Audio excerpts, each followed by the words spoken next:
John L. Dyer was born in Franklin County, Ohio. He had little formal education and in 1833 married Harriet Foster. He moved his family to Wisconsin to work in the lead mines. Harriet died when she was 35, and Dyer was left with their 5 children. Dyer chose to become a Methodist minister. He became a circuit rider, riding from town to town as he was needed for funerals, sermons, and weddings.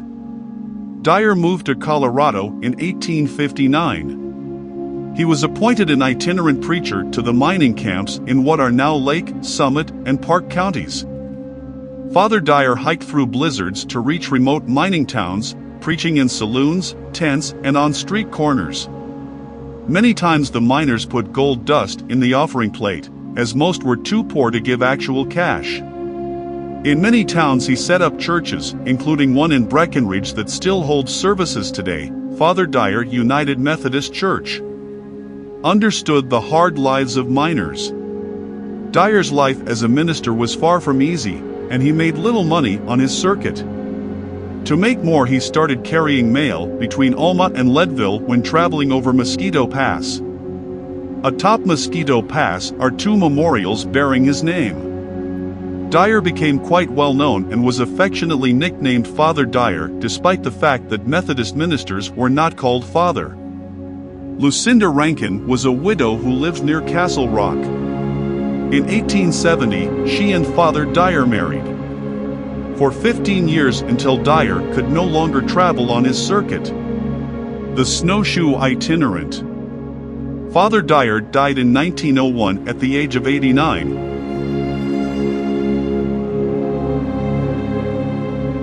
South Park City is a museum in the town of Fairplay, Colorado.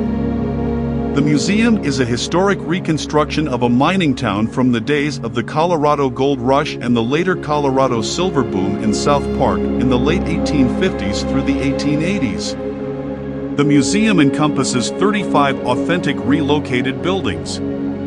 The museum contains over 60,000 artifacts that illustrate many of the economic and social aspects of life in a gold or silver mining town in Colorado in the late 19th century. The museum was opened in 1959 after 2 years of preparation by the South Park Historical Foundation. It is open daily from mid-May to mid-October. The museum was listed on the National Register of Historic Places in 2015.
Like many of the homes and businesses in the early 1800s, many used old newspapers as insulation. This played an important role in keeping out the frigid prairie winds and the deadly cold mountain air.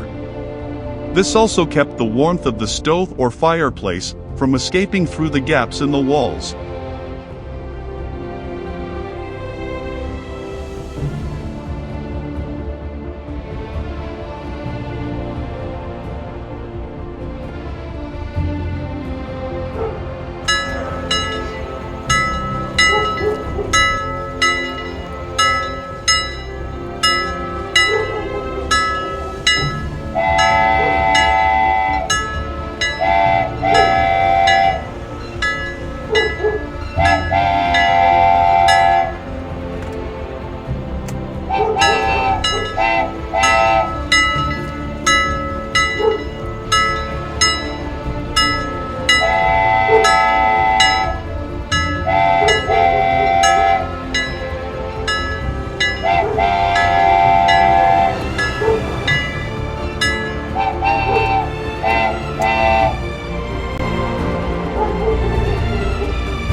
The first sheep wagon I saw was in Idaho.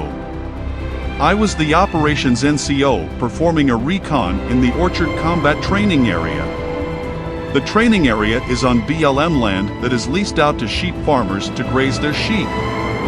Although the area is under BLM management, the Idaho National Guard has been given permission to create ranges and training areas on the land. This is the same land that General Patton used to train his tank division before World War II. As Operations NCO, it was my job to secure and reserve training areas and ranges for my unit. The sheep wagon has been made for practicality and compactness and has proven efficient for over 120 years. The sheep wagon as it is today originated in Wyoming along with the developed sheep industry during the 1870s. The basic floor plan has seen little change since the original design. The sheepherder needed protection on the open range from the harsh Wyoming winter weather. Basically, this is the original tiny home. The sheep wagon retained its original interior configuration because the space worked so efficiently. Even though a lot less today, sheep wagons are still being used by herders in Idaho, Wyoming, Colorado, and Utah.